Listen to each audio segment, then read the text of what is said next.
Because the truth is, many K-12 educators start saving later in life. We spend years paying student loans, raising families, buying homes, and focusing on our careers. Then suddenly we wake up in our 40s or 50s and realize something important. We need our investments to start compounding quickly. But that only works if we leave the money alone. One of the greatest investors of all time, Charlie Munger, said something incredibly powerful.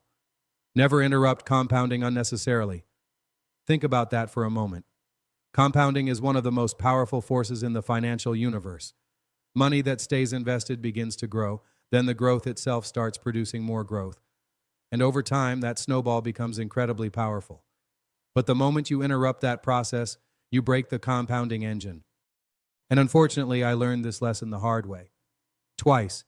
Since 2019, there were 2 moments in my life when I withdrew money from my retirement accounts. The first time happened in 2023. I took a new job which allowed me to access my retirement accounts, and I withdrew almost $100K from my retirement account. The second time was in 2025 when I withdrew another $50K. At the time, life was happening, including a job that didn't work out, marital issues, major transitions, and unexpected financial pressures. These were situations where I needed liquidity quickly. And when you have a 6-figure retirement account balance sitting there, it can be tempting to think, maybe I'll just take some of this and rebuild it later. And unfortunately, I didn't have an emergency fund. So I made those withdrawals, and before I knew it, I had withdrawn way more money than I actually needed. But here's the truth. When you withdraw retirement money early, the damage isn't just the money you took out. You also often pay fees, taxes, and early withdrawal penalties.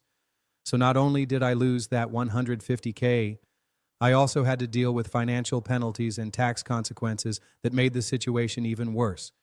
And the real damage is the compounding I destroyed. That $150K could have doubled or even tripled over the next 10 to 15 years. And that's the part people underestimate. It's bad enough to lose the withdrawn amount, but losing the compounding on that withdrawal is just as brutal.